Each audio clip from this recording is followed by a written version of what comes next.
O Senhor esteja convosco. Ele está no meio de nós. Proclamação do Evangelho de Jesus Cristo segundo Mateus. Glória a vós, Senhor.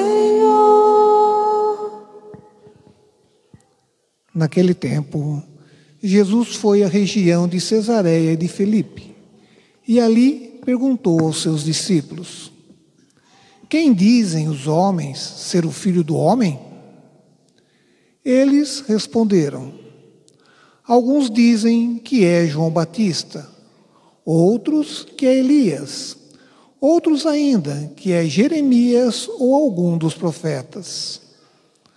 Então Jesus lhes perguntou: e vós, quem dizeis que eu sou? Simão Pedro respondeu: tu és o Messias, o Filho do Deus vivo. Respondendo, Jesus lhe disse: feliz és tu, Simão, filho de Jonas, porque não foi um ser humano que te revelou isso, mas o meu Pai que está no céu. Por isso, eu te digo que tu és Pedro, e sobre esta pedra construirei a minha igreja, e o poder do inferno nunca poderá vencê-la. Eu te darei as chaves do reino dos céus. Tudo o que tu ligares na terra será ligado nos céus.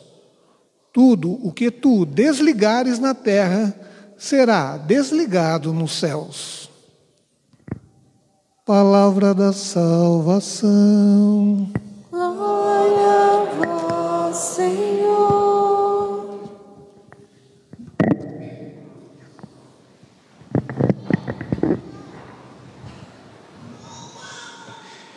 Meus filhos e filhas, quando nós olhamos para a pessoa de Jesus Cristo, quando Ele se encarnou e passou no nosso meio, nós vamos ver a história que Ele acabou incomodando muitas pessoas.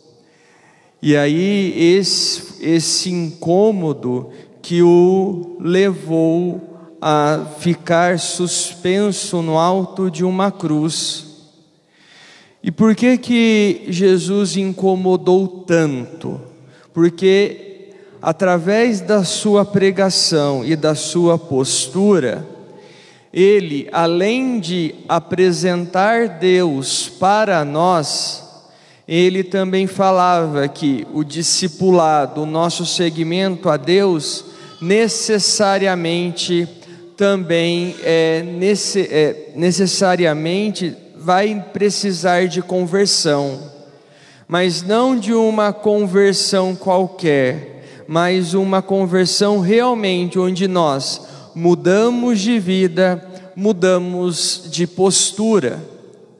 E aí, por conta disso, ele gerou esse desconforto, porque muitos não queriam dar o braço a torcer a essa verdade e a esse ensinamento. Queriam continuar tirar proveito das pessoas e inclusive tirar proveito ali do ambiente religioso. Mas só que Jesus nos mostra que a fidelidade, mesmo que nos leve ao alto de uma cruz, ela não tem a última palavra. E sim, Jesus nos mostra que após a cruz vem a ressurreição, e aí Ele nos uniu e nos une novamente a Deus, a termos comunhão com Ele. Por que eu falo isso? Quando nós olhamos a primeira leitura da celebração do dia de hoje, tirada de Atos dos Apóstolos, nós vamos ver o quê? Que os apóstolos, e aqui especialmente Pedro, ele continua a incomodar aqueles que não querem assumir o discipulado e se incomodam muito com a pregação do reino. E aí nós temos uma célebre frase, um ditado popular por aí afora, que diz o seguinte, que a voz do povo é a voz de Deus. Muito cuidado com essa afirmação, muito cuidado com esse ditado. Por quê? Nós vamos ouvir na primeira leitura que Pedro, ele foi preso porque cometeu crime. Pedro foi preso porque fez algo de errado? Não. Pedro foi preso simplesmente porque agradava a um grupo de pessoas, agradava a uma parte dos judeus, e por isso ele foi posto na prisão. Então nós também precisamos aprender o seguinte, que não é porque todo mundo faz, ou porque uma grande parcela está fazendo algo, que aquilo é certo. Então nós precisamos ter o discernimento realmente, se é vontade de Deus, e aí ser fiel a essa vontade. E aqui quando eu falo da fidelidade, eu falo a fidelidade a Deus, a fidelidade à verdade, a fidelidade aos valores do reino, a fidelidade a Jesus Cristo. Nós não devemos ter a fidelidade às pessoas, fidelidade ao mal, fidelidade ao erro, e me desculpe aqui a expressão, fidelidade ao demônio. E quando nós vemos, o que nós também olhamos e podemos aprender nessa leitura? Na metade dela, quando Pedro está na prisão, diz o seguinte: o anjo do Senhor foi ao encontro de Pedro. Povo de Deus, quando na Sagrada Escritura nós temos essa expressão, anjo do Senhor, significa que é o próprio Deus.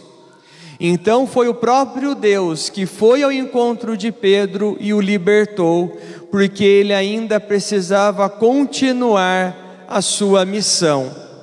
E aí também vem um ensinamento a nós, que quando nós somos fiéis a Deus, independente daquilo que possam pensar ou falar de nós, é o próprio Deus que nos conduz, é o próprio Deus que está junto de nós, e é o próprio Deus que nos dá aquilo que é necessário para que nós possamos continuar a nossa missão aqui nesta terra. E aí quando nós olhamos a segunda leitura da celebração do dia de hoje, da segunda carta a Timóteo, a pergunta que eu faço a cada um de vocês, a pergunta que eu faço a nós é a seguinte: se Deus, neste exato momento, olhasse para você, olhasse para mim e dissesse o seguinte, que nós estaríamos sendo chamados à eternidade nesse exato momento, o que nós responderíamos a Deus? Diríamos que combatemos o bom combate? Diríamos que terminamos a corrida? Diríamos que guardamos a fé?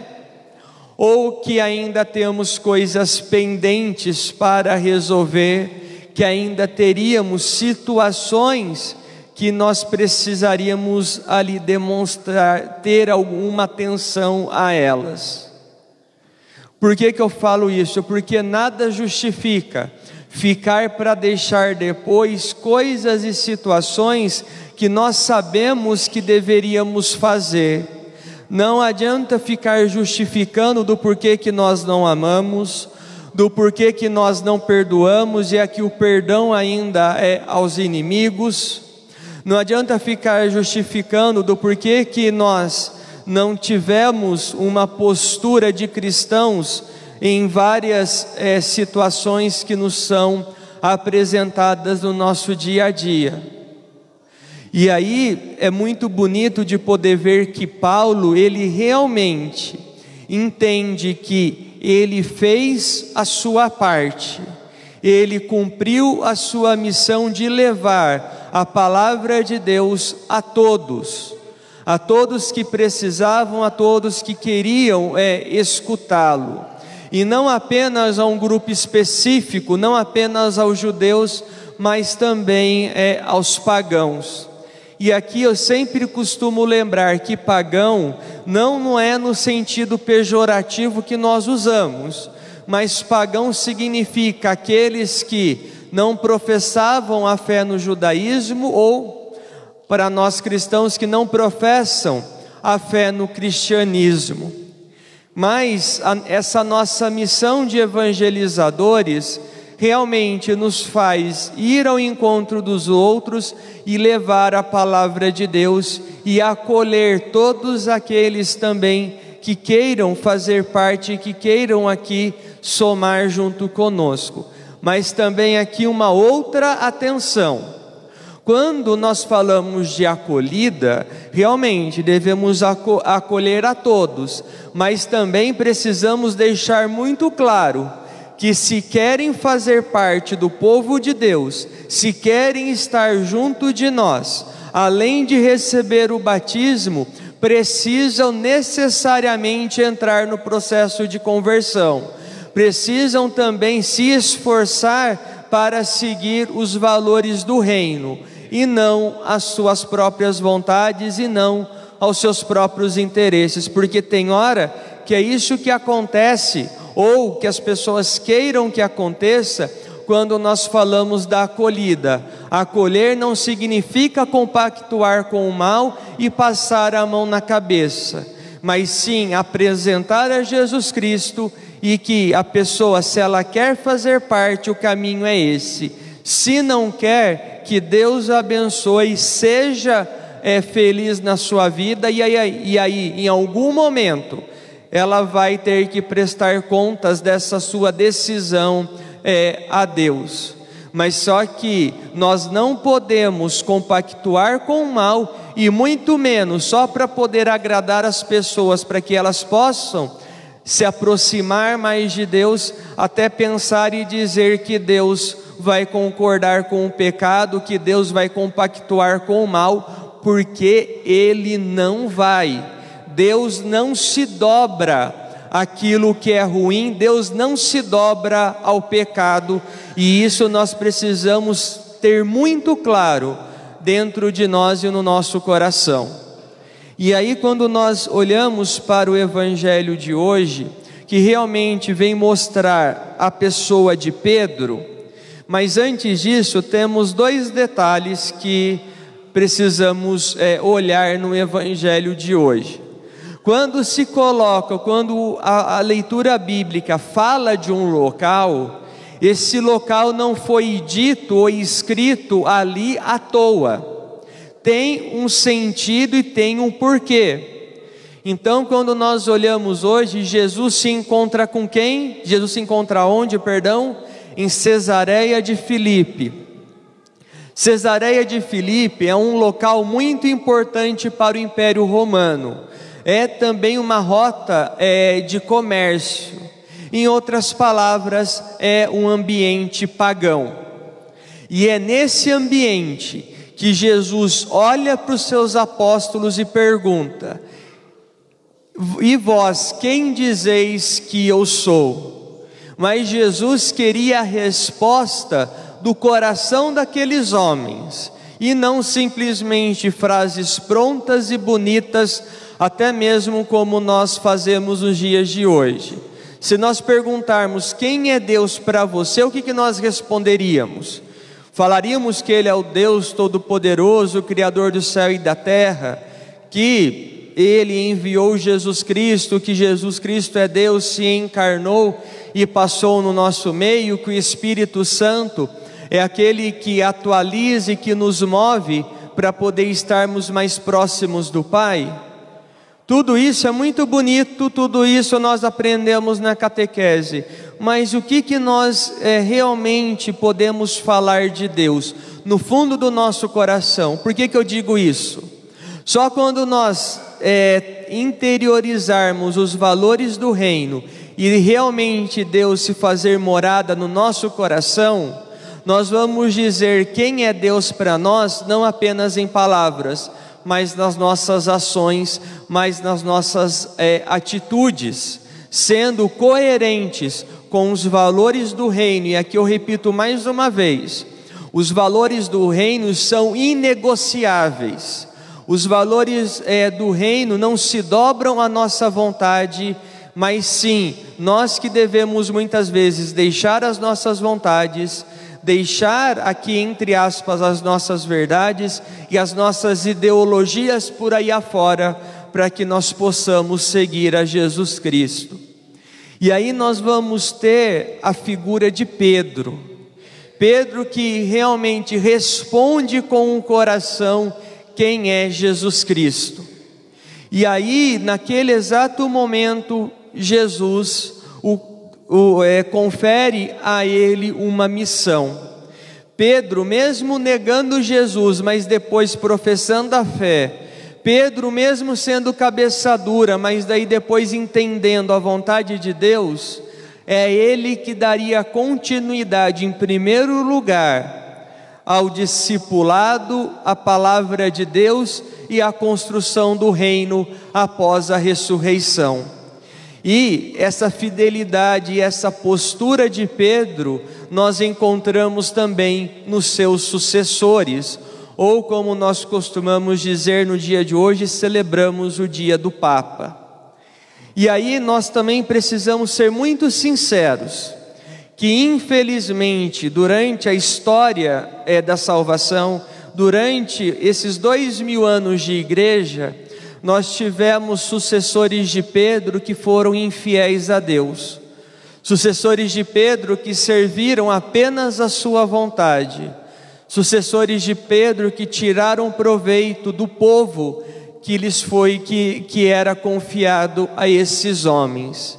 Mas também nós tivemos muitos sucessores de Pedro, muitos papas que realmente foram fiéis a Deus e não se importaram e não se importam com aquilo que falavam dele, não se importavam com as críticas, mas buscavam ter o coração voltado a Deus e a fidelidade do reino. E aí nós temos o exemplo dos papas, especialmente da metade do século passado até os dias de hoje. Quando nós olhamos, por exemplo, João 23, um papa idoso, assim, já no fim da vida, com seus problemas de saúde, e aí ele foi eleito por quê? De acordo com a mentalidade de alguns cardeais. Esse homem vai ficar no pontificado entre 4 e 5 anos, e aí nós conseguimos nos organizar e eleger alguém que vai continuar com esse pensamento de uma igreja mais fechada, de uma igreja mais rígida. Mas esse senhor, no fim da vida, não teve medo de ser fiel a Deus, não teve medo de se preocupar com aquilo que poderiam falar dele. E aí esse homem convoca o Concílio Vaticano II, escancarando as portas da igreja à modernidade, escancarando as portas da igreja ao mundo, para que a igreja possa dialogar, possa ter a sua contribuição, e que as verdades de fé pudessem estar mais próximas, que as verdades de fé pudessem realmente ser compreendidas por todos. E aqui, quando eu falo as verdades de fé sendo atualizadas, é da maneira como elas são expostas, porque as verdades de fé são as mesmas ontem, hoje e sempre, como o próprio Cristo nos ensinou. E infelizmente nós temos certos grupos cismáticos e hereges por aí afora, que falam que de João 23 para frente, a cátedra de Pedro, a sé de Pedro está vazia, porque nenhum desses homens deveriam ter sido eleitos, e que não era vontade de Deus e do Espírito que a igreja fosse conduzida dessa forma. Infelizmente são pessoas que têm o coração fechado e que ainda não entenderam qual é a dinâmica do reino, qual é a dinâmica de Jesus Cristo, qual é a lógica de Deus. E aí depois de João 23 nós temos Paulo VI, que é o seu sucessor. E muitos queriam que Paulo VI acabasse com o concílio, acabasse com essa ideia. Mas só que Paulo VI continua o concílio, termina o concílio Vaticano II, e ele é o responsável de que as reformas fossem colocadas em prática e que os cristãos realmente pudessem se reaproximar de Deus, se reaproximar da comunhão. E aí depois nós teremos João Paulo I, o pontificado mais curto da história, 33 dias de pontificado. E aí, mas esse homem fez algo de diferente? Fez sim, nesses 33 dias.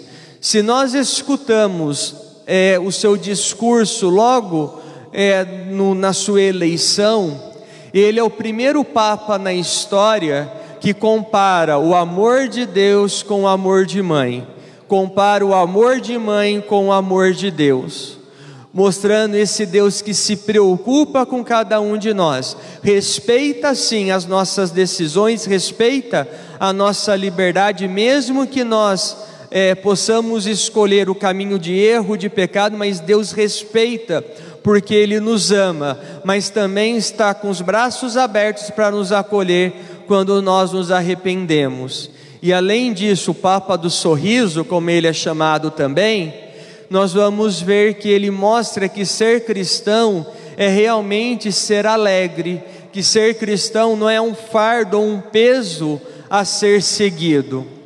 Depois de João Paulo I, nós temos seu sucessor, João Paulo II, com seus 20 e poucos anos de pontificado. Esse homem conseguiu fazer com que a palavra de Deus chegasse a todos os cantos dessa terra. E pela sua fidelidade, pelo seu exemplo, no final da sua vida, aquele homem idoso, sofrendo com mal de Parkinson, nos seus últimos meses, últimos anos, nem conseguíamos compreender a sua fala, mas só que ao olhar para ele, nós víamos a pessoa do próprio Cristo que carregava a sua cruz até o fim, mas só que tinha certeza do que viria após, que a ressurreição, sem dúvida, aconteceria em sua vida. E aí depois de João Paulo II, nós vamos ter Bento XVI.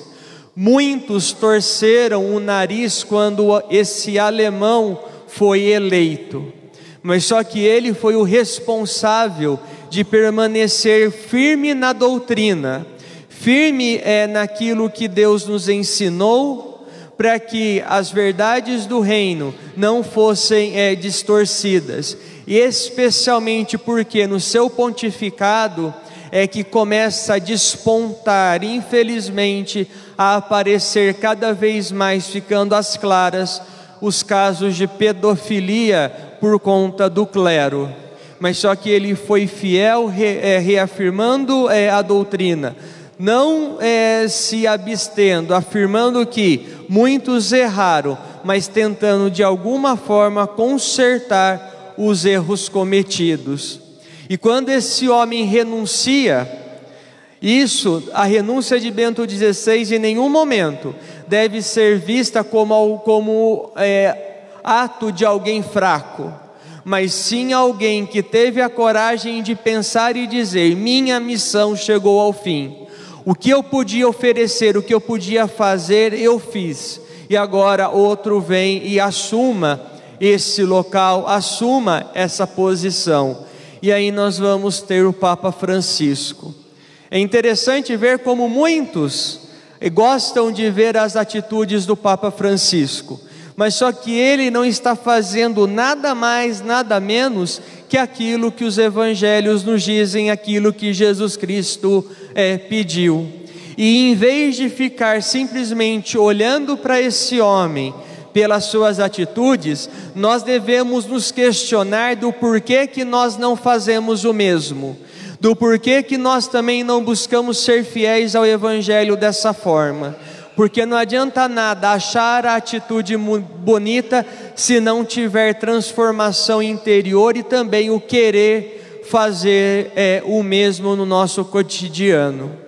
Então que Deus nos ajude realmente a sermos fiéis a Ele, buscando fazer a sua vontade, que nós possamos assumir o nosso discipulado, que o nosso coração possa estar junto ao coração de Deus e que realmente no nosso dia a dia possamos ser testemunhas da verdade, testemunhas do Evangelho e mostrar o quanto vale a pena ser de Deus, o quanto vale a pena ser cristão. Louvado seja nosso Senhor Jesus Cristo.